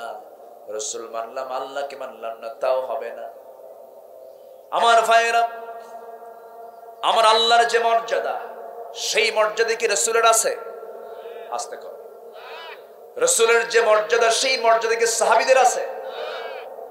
এই বিষয়টা নিয়ে চরম কথা হচ্ছে এখন, একটু বলে ফেলি। আল্লাহর যে স্টেজ, আল্লাহর যে লেভেল, সেই লেভেলে কি নবীরা থাকবেন? আল্লাহ যেমন গায়েব জানেন, আল্লাহ কি গায়েব জানেন, নবীরা আস্তে করে, নবীরা আর আমার দেশের ভণ্ড পীররা জানে। যেরকম নাউযুবিল্লাহ।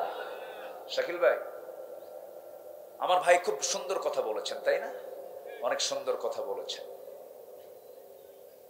আল্লাহ গায়েব জানেন, রাসূল গায়েব জানেন না। ইফকের ঘটনা, ইন্নাল্লাযীনা জাউ বিল ইফকি উসবাতুম মিনকুম, এটা তার বড় উদাহরণ।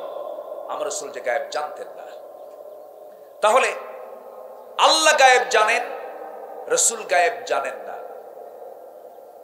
সাহাবীরা কি গায়েব জানেন? ওনারাও জানেন না। আচ্ছা, আল্লাহর মর্যাদায় রাসূলকে নেওয়া যাবে না, রাসূলের মর্যাদায় সাহাবীকেও নেওয়া যাবে না।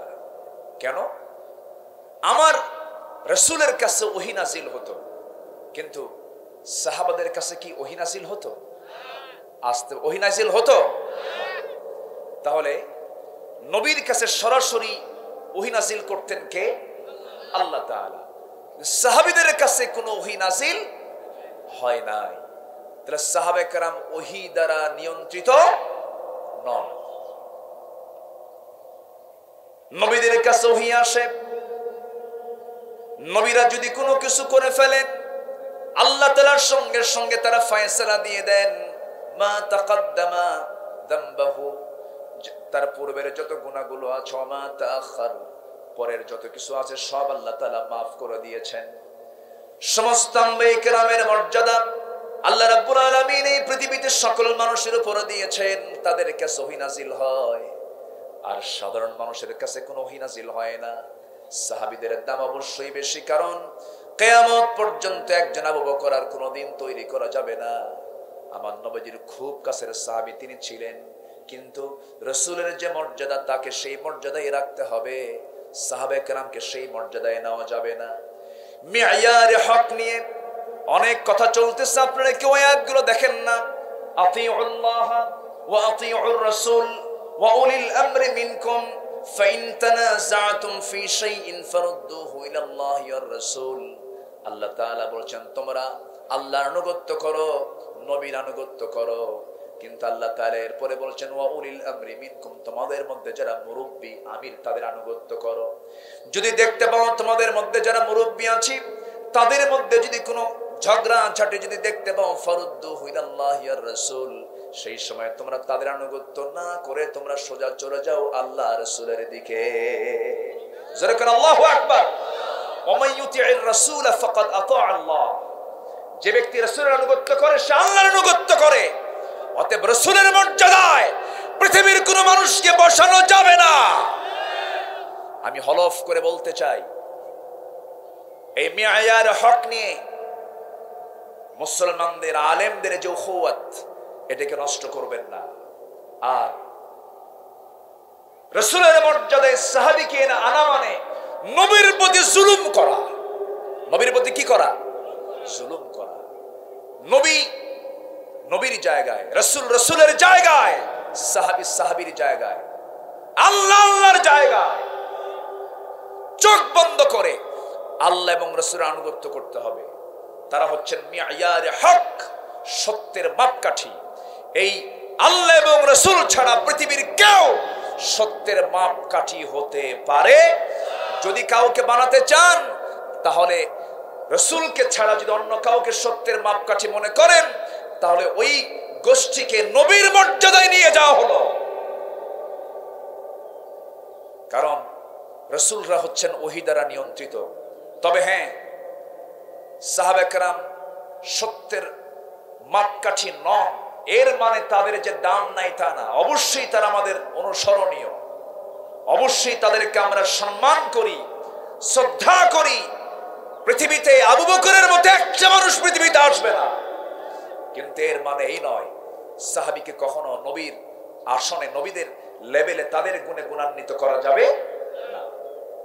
কথা ক্লিয়ার? কথা কি ক্লিয়ার? আল্লাহ বোঝার তৌফিক দান করুন, জোরে বলে আমিন।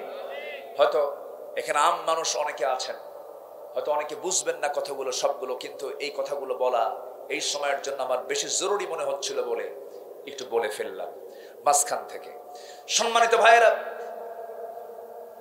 যারা সাহাবী প্রীতি যারা দেখাচ্ছেন, আপনাদের চাইতে আমাদের সাহাবী প্রীতি কম নাই। আমরা সাহাবীদেরকে অবশ্যই ভালোবাসি, অবশ্যই মহব্বত করি। তাদের তুলনা হয় এমন কোন মানুষ পৃথিবীতে আর কোনোদিন আসবে না। কিন্তু আমাদের প্রশ্ন হলো, নবীর লেভেলে, নবীরা মিয়ারে হক, আল্লাহ রাসূল মিয়ারে হক, মহব্বত অতি মহব্বত করতে গিয়ে যেন নবীর স্ট্যান্ডার্ড, নবীর যে মর্যাদা, সেখানে যেন ধাক্কা না লাগে। এটাই হচ্ছে আমাদের কথা। সম্মানিত ভাইয়েরা, তাহলে এগুলো ইমানের কিন্তু অন্তর্ভুক্ত। ইমান আনবো আমরা কার উপরে? আসতে বলবেন না, কার উপরে? নাম্বার 2 হচ্ছে মুহাম্মদ সাল্লাল্লাহু আলাইহি ওয়াসাল্লাম, নবীর উপরে আপনার ইমান আনবো। আমিনু বিল্লাহি ওয়া রাসূলিহি। তাহলে ইমানটা ফার্স্ট, আমাদের ইমানটা মজবুত করতে হবে। ইমান আনা যায়, কিন্তু ইমানটাকে টিকে রাখা কি সহজ? আমি কি শেষ করে দেব? এই 2 একজন করে উঠে যে, হ্যাঁ, একটু বসেন না, দোয়া করে দেব আমি? ওঠেন কেন? বসেন, কেউ উঠবেন না, একটু বসেন। এই হাজার হাজার মানুষের মাঝে আপনি একা যখন উঠতে নেন, আপনার হাঁটু গিয়ে অনেকের মুখে যে লাগে, এটা অত্যন্ত দৃষ্টিকটু। কিন্তু আমরা একসঙ্গে বসেছি, আমরা একসঙ্গে উঠবো। জোরে বলে ইনশাআল্লাহ। একটু বসেন। আমরা কি ইমান এনেছি না পাইছি? একটু ভালো করে বলবেন। আমরা ইমান এনেছি না পেয়েছি? বংশ পরম্পরায়। কিন্তু ইমান আনছেন হলো বেলাল, ইমান আনছেন হচ্ছে আবু বকর, ইমান এনেছেন সাইয়েদনা ওমর ফারুক রাদিয়াল্লাহু তাআলা আনহু। কুহাফার ছেলে আবু বকর, কুহাফার ইমান ছিল না। খাত্তাবের ছেলে ওমর, খাত্তাবের ইমান ছিল না। কিন্তু আমরা, আমাদের বাপ মুসলমান, মুসলমান ইবনে মুসলমান, নাকি মুসলিম ইবনে মুসলিম। আমার বাপ ছিল মুসলিম, আমিও মুসলিম। মানে দাদা মুজাহিদুল ইসলাম, বাপ শহীদুল ইসলাম, ছেলে শরীফুল ইসলাম। 3 ইসলাম আছে, আর কিছু লাগে নাকি? এই গোষ্ঠী দিয়ে সে জান্নাত চলে যাবে না। ব্রাহ্মণের ছেলে ব্রাহ্মণ হতে পারে, খ্রিস্টানের ছেলে খ্রিস্টান হতে পারে, বৌদ্ধের ছেলে বৌদ্ধ হতে পারে, ইমামের ছেলে ইমাম হতে পারে না যদি তার যোগ্যতা না থাকে। ঠিক কিনা? ইমামতি করতে যোগ্যতা লাগবে, মুসলিম হতেও কি লাগবে? যোগ্যতা লাগবে। আমরা ইমান আনবো ভালো করে, জোরে বলি ইনশাআল্লাহ। ইমান এনেছেন সাহাবীরা। দেখেন, খাব্বাবের একটা কথা বলেছি আপনাকে। আরেকজন সাহাবী, মদিনার সাহাবী। খাব্বাব তো মক্কার, এখন যাচ্ছে কিসের সাহাবী বলেন তো? মদিনার দিকে যাচ্ছে। এক রাত তো একটু ভাগ ভাগ করে নি, একটা দিন তো একটা ভাগ ভাগ করে নিচ্ছি। মদিনা এবং মক্কার ঠিক মাঝখানে তার বাড়ি ছিল, একটু মদিনা লাগোয়া ছিল। বেচারির সেই সাহাবীর আব্বা ছোটবেলায় তাকে রেখে দুনিয়া থেকে বিদায় নেন, এতিম। তো চাচাটা তাকে মানুষ করে, বড় করে, জমাজমির সম্পদ লিখে দেয়। কিন্তু হঠাৎ করে চাচার কানে সংবাদ চলে গেল যে বাপ দাদার ধর্মের চুনকালি মেরে ভাতে যে ইসলাম কবুল করে নিয়েছে। অনেকে কিন্তু বাপ দাদার খুব গুরুত্ব দেয়। আছেন আমাদের সমাজে কিছু লোক আছে, বাপ সোর্স ছিল, আমি কি চুরি বাদ দিতে পারি, এরকম আছে না নাই বলেন তো? মানে বাপ সোর্স ছিল, ও কি থাকবে? চোর থাকবে, ও ডাকাত। হ্যাঁ, ডাকাত। তো এরকম করে ভাতিজাকে লক্ষ্য করে চাচা বলতেছে, তোমার বাপ যেটা করে গেছে আমি যেটা করি, এগুলো বাদ দিয়ে তুমি এরকম করে ঈমান আনবা, এটা কোনো কথা হলো? তুমি ইসলাম কবুল করবা, এটা তো আমি তোমাকে ছাড়বো না। এবার ভাতিজা বলতেছে, চাচা আপনি কি সিদ্ধান্ত নিয়েছেন জানি না, তবে আমার চূড়ান্ত সিদ্ধান্ত এটাই, দুনিয়ার সব ছাড়বো, আমি ইমান ছাড়বো না। জোরে বলে সুবহানাল্লাহ। আর আমরা ইমান ছাড়বো, কিন্তু মাগার কি কথা বোঝা গেল? বাপ বেটা ছাড়বো না, নেতৃত্ব ছাড়বো না। 10 টাকা ইমান বেচে, 10 টাকায় বিড়ির একটা প্যাকেট দেয়, সুদ, ঘুষ, জেনা, ব্যভিচারের সঙ্গে সম্পৃক্ত লোককে একটা ভোট দিয়ে দেয়। আছে না নয়? তুমি কি বুঝো না? তুমি যে একটা রায় দিচ্ছ, তোমার এই রায়ের কারণে ও যত অকাম করবে, সে অকামের একটা আমলনামা তোমার আমলনামায় আসবে। তুমি এটা বুঝো না? ভালো লোক আবার যদি চায়, ভাই আমি ভালো মানুষ, আমি নামাজ কালাম পড়ি, আমি ইসলামী দল করি, আমি আসছি আপনার কাছে, কে আপনি এত ভালো মানুষ, আপনি এই জায়গায় আসছেন কেন? দেখছেন, ভালো মানুষও যাবে না। রাগ করতেছেন আপনারা? রাগ করতেছেন? এরপরে ভাতিজার কথা শুনে চাচা বলতেছে, শোন, সোজা আঙ্গুলে ঘি ওঠে না, তোর ইমান আমি দেখাচ্ছি, সব সম্পত্তি দিয়ে দে, জোর করে নেব আমি। সাহাবী মুস্কি হাসি মেরে বললেন, চাচা আপনি এখনো বুঝেন নাই, জোর করবেন কেন? এই সম্পদ আমার ইমানের কাছে তুচ্ছ, আমি আপনাকে এমনি দিয়ে দিলাম, যা। জোরে কোন সুবহানাল্লাহ। চিন্তা করা যায়, চাচার হাতে সব সম্পত্তি তুলে দিয়েছেন। এবার চাচা রাগ করে বলতেছে, গাড় জামা খুলে দে। গাড় জামা খুলে দিয়েছে।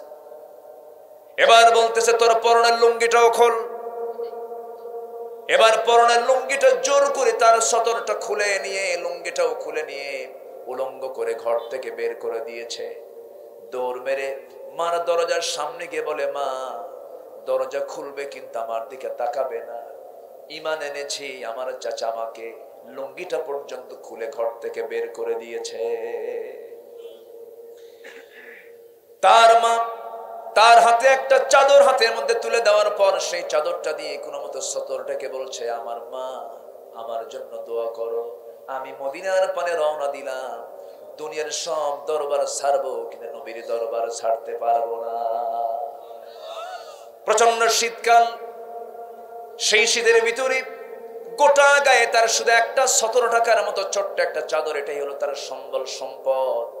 তার গোটা সম্পদের মধ্যে শুধু সম্পদ আছে তার 17 টাকার কাপড়ের চাদরটা। এটা নিয়ে মদিনায় চলে গেলেন। নবীর দরজার সামনে গিয়ে কড়া নাড়তেছেন। দরজা খোলা মাত্রই দেখলেন যুবকটা থরথর করে কাঁপে। কাঁপন দেখে আমার নবীজি ভিতরে ঢুকলেন, 2টা জুব্বা হাতের মধ্যে নিয়ে এসে বলছেন, ও যুবক, তোমার গায়েতে কোনো কাপড় চোপড় নাই, এই জামার সুন্দর 2টা জুব্বা আমি তোমারে দিয়ে দিলাম, তুমি আগে একটা জামা জুব্বাটা পরে নাও গায়ে। জুব্বা পরে না হলো। রাসূল বলছেন, তোমার নামটা কি আব্দুল উজ্জা? বাড়ি কোথায়? অমুক জায়গায়। তোমার নাম তো আব্দুল উজ্জা নাই, তোমার নাম আব্দুল্লাহ। যেরকম সুবহানাল্লাহ। রাসূল নামটা চেঞ্জ করে দিলেন। এরপরে বলছেন, ও আব্দুল্লাহ, এমনটা হয়েছে কেন বলো? সব খুলে বললেন। রাসূল বলছেন, তোমার চাচা তোমাকে বস্ত্রহীন করে ঘাড় ধাক্কা দিয়ে বের করেছে, আর আমি বিশ্বনবী আমার গায়ের 2টা জুব্বা দিয়ে আমি তোমাকে আমার বুকের মধ্যে জড়াইয়া নিলাম। তোমার কি কোনো দুঃখ আছে? সাহাবী চোখে পানি, আর বলছে, হুজুর আপনাকে পাইছে, আর কিছু লাগে আমার? যেরকম সুবহানাল্লাহ। রাসূল বললেন, এই যে কোরআনটা তোমার হাতে দিলাম, যাও তেলাওয়াত করো। এবং রাসূল বললেন, আমি কি তোমার জন্য কিছু দোয়া করে দেব নাকি? সঙ্গে সঙ্গে বলে দিলেন, হে রাসূল, আপনি আমার জন্য দোয়া করেন। এই কথা যখন বলা হলো, আমার রাসূল 2টা হাত আকাশের দিকে তুলে দোয়া করছেন, আয় আল্লাহ তাআলা, আমার আব্দুল্লাহ দিন গ্রহণ করতে বড় কষ্ট হয়েছে, আব্দুল্লাহর জান মাল তুমি কাফের বেঈমানদের জন্য হারাম করে দাও। এই কথা বলার সঙ্গে সঙ্গে ওই সাহাবী আব্দুল্লাহ চিৎকার মেরে বলছেন, হুজুর আপনি এমন উল্টা দোয়া করলেন কেন? আমার সারা জীবনের সাধনা হলো আমি যেন যুদ্ধ করে শহীদ হয়ে আল্লাহর জান্নাতে যেন যেতে পারি, কিন্তু আপনি আমার জন্য উল্টা দোয়া করেন, কাফেররা যদি আমাকে না মারতে পারে আমি শহীদ হব কেমনে? রাসূল বলছেন, আব্দুল্লাহ রে চিন্তা করিস না, তোর মরণ যদি বিছানায় হয়, ওয়াইম্মা তাআলা ফিরাশিহি, আল্লাহ রাব্বুল আলামিন তোকে শহীদের দরজা দিয়ে জান্নাত দিয়ে দিবেন। সুবহানাল্লাহ। আমার বন্ধুগণ, শেষ পর্যন্ত কি হলো? ওই সাহাবী আসহাবি সুফফার ভিতরে চলে গেলেন, কোরআন তেলাওয়াত করছেন চিৎকার করে করে। নবীর কাছে রিপোর্ট গেল, হুজুর, যে আব্দুল্লাহ ইসলাম কবুল করে নতুন আমাদের মাঝে এসেছে, তার জোরে চিৎকার আওয়াজ আমরা বিরক্ত হয়ে যাচ্ছি, এত জোরে জোরে কোরআন তেলাওয়াত করে। সঙ্গে সঙ্গে রাসূল বলছেন, ও আমার সাহাবীরা, আমার আব্দুল্লাহর তেলাওয়াতে তোমরা বাধা দিও না, কারণ আমি আমার আব্দুল্লাহকে দেখেছি তার ঈমান টানতে গিয়ে দুনিয়া বিক্রি করে তার ঈমান আনতে হয়েছে। জোরে কান সুবহানাল্লাহ। আমার বন্ধুগণ, মদিনায় রাসূল কোন এক যুদ্ধের ময়দানে রওনা দিলেন।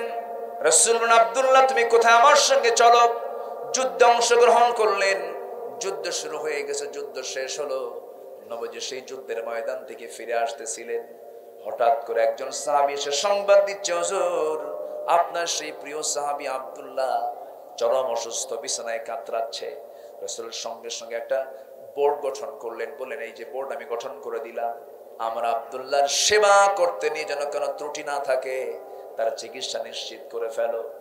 3টা দিন অনেক চেষ্টা করা হলো, তাকে সুচিকিৎসা দেওয়া হলো, কিন্তু বাঁচানো গেল না। এক পর্যায়ে তিনি দুনিয়া থেকে বিদায় নিয়েছেন। নবীর কানে সংবাদ গেল, হুজুর, আপনার প্রিয় সাহাবী আব্দুল্লাহ আর নাই। আমার নবীজি তার জন্য দোয়া করতে করতে কেঁদে ফেলে দিলেন। বলছেন, সাহাবীরা, সচরাচর সবার জানাজা আমার যাওয়া হয় না, কিন্তু আজকে আমার আব্দুল্লাহর জানাজার নামাজে শুধু আমি অংশগ্রহণই করব না, আব্দুল্লাহর জানাজার দায়িত্ব আমি রাসূল নিজের কাঁধে উঠায়া নিলাম। আমার নবীজি জানাজায় শামিল হলেন। জানাজা শেষ হয়ে গেল। জানাজা শেষ হওয়ার সঙ্গে সঙ্গে বলছেন, সাহাবীরা, আমার আব্দুল্লাহর কবরটা কোথায় খনন করেছো? হুজুর, ওই যে 2 পাহাড়ের মাঝখানে চিপায় কবর খনন শেষ করা হয়েছে।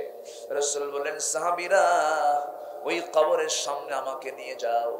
আজকে আব্দুল্লাহর কবরে আমি কাউকে নামতে দেব না, আমি নিজে নেম আমার আব্দুল্লাহকে আমার নিজ হাতে কবরে শোয়া দেব, আমি নিজে কবরে শোয়া দেব। এই কথা বলে কবরের সামনে গিয়ে দাঁড়ালেন, কবরের মাটিতে নামলেন। এবার বলছেন, আবু বকর আমার ডানে নামো, ওমর আমার বামে নামো। হাতটা গায়ে দিলেন। হাতটা গাদার সঙ্গে সঙ্গে আব্দুল্লাহর লাশ নবীর হাতে চলে এলো। বলছেন, আবু বকর মাথাটা ধরো, ওমর পাটা ধরো। আমার নবীজি ওই কবরের সয়া দিয়া বুকের উপরে হাত রেখে বলছেন, আল্লাহ তুমি সাক্ষী থাকো, আল্লাহ তুমি সাক্ষী থাকো, এই মুহূর্ত পর্যন্ত আমি এই আমার প্রিয় সাহাবী আব্দুল্লাহর উপরে আমি সন্তুষ্ট আছি, তুমি আল্লাহ রাজি হয়ে যাও, সন্তুষ্ট হয়ে যাও।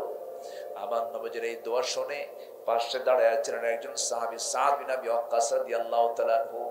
চিৎকার মেরে কাঁদতে কাঁদতে বলছে, আরে আমার পোড়া কপাল রে, আমি সাদ ইবনে আবি ওয়াক্কাস যদি জীবিত সাদ না হয়ে যদি ওই কবরের বাসিন্দা হয়ে যদি থাকতে পারতাম, আমার জীবনটা বড় ধন্য হয়ে যেত। জোরে বলি সুবহানাল্লাহ, আরো জোরে বলি সুবহানাল্লাহ। আমার ভাইরা, এই দুনিয়া ছেড়ে আমিও চলে যাব, আপনিও চলে যাবেন। প্রস্তুতি স্বরূপ আমাকে সবচেয়ে বড় যে বিষয় সেটা হলো ঈমানটাকে মজবুত করতে হবে, ভালো করে ঈমান আনতে হবে। শিরকের কাছে যাওয়া যাবে না, দুনিয়ার কোনো দল করা যাবে না।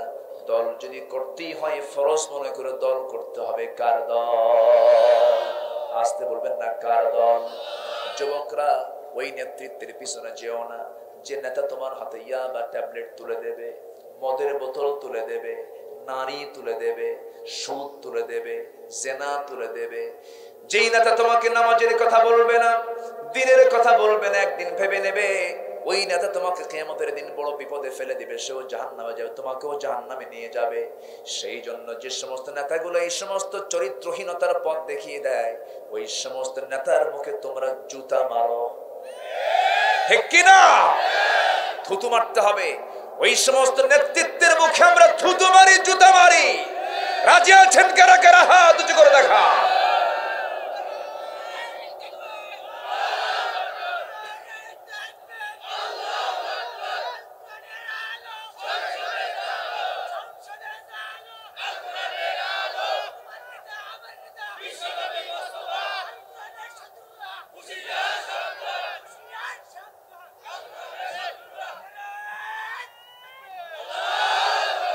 আল্লাহ তুমি সবার হাতকে কবুল করো, জোরে বলি আমিন।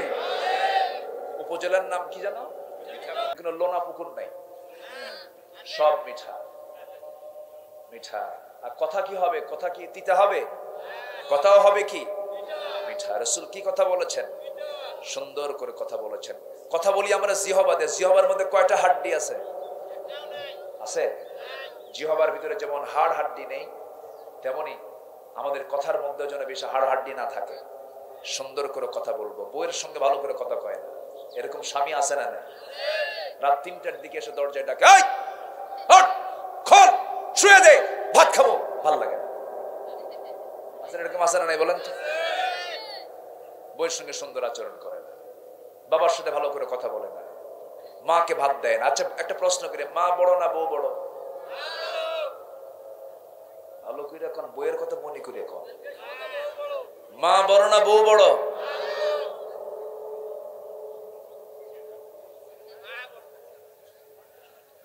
মাহফিলে মা বড় আর বাড়িতে বউ বড়, বাস এটাই তো বললি তো হয়ে যায়। মাহফিলে মা বড়, বাড়িতে বউ বড়। দেখেন বউ বড়, এটা হচ্ছে মনের কথা।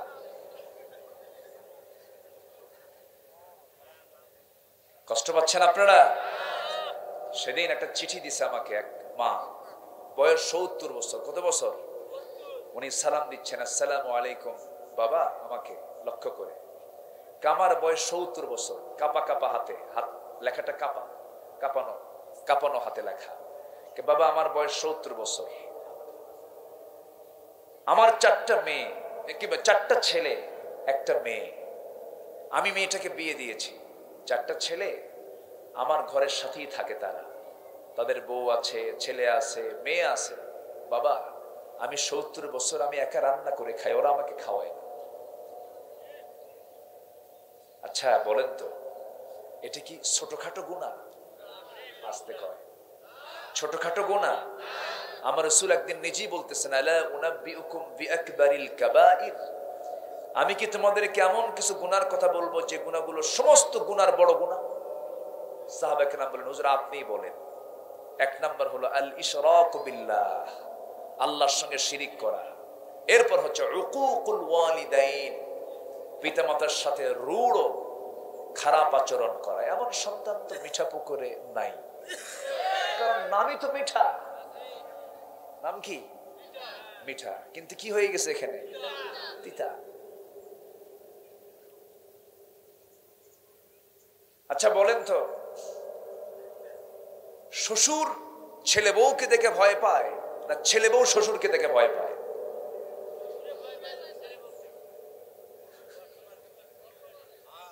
হ্যাঁ, তাই তো ভয় করে, শ্বশুরই ভয় করে, না জানি কোন জন বিপদে পড়ে গেলাম, ব্যাপক টেনশন থাকে। অথচ শ্বশুর এমন গুরুত্বপূর্ণ একটা পথ।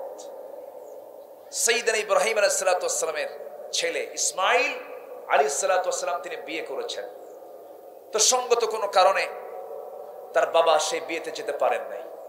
জন্মের সময় আল্লাহ তাআলার নির্দেশ ছিল জন্মের সময় থাকতে পারেন, আছে না ইতিহাস? আছে। তো বিয়ে হওয়ার বহুদিন পরে একদিন তিনি দেখতে গেলেন, আমার ছেলে বউ দেখে আসে। কিন্তু ছেলে না থাকতে গেছেন, ছেলে না থাকতে গেছেন। যে বলতেছেন, এই কেমন আছেন আপনারা? কে ভালো নাই, নিজের পরিচয় দেননি তিনি। ছেলে মেয়ে পরিবার পরিজন সব মিলে কেমন চলছে দিনকাল? কে ভালো না। সব কিছু শোনার পর যাওয়ার আগে শুধু বলে গেলেন যে আমি চলে যাচ্ছি, তোমার স্বামী যখন চলে আসবে ঘরের মধ্যে, আসার মাত্রই আমার একটা পরামর্শ তাকে দেবে, সেজন্য ঘরে ঢোকা মাত্রই ঘরের চৌকাটটা পাল্টায়।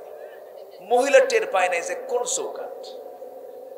নবীদের জ্ঞান তো, নবীদের বুদ্ধি তো, বিজ্ঞচিত কথা।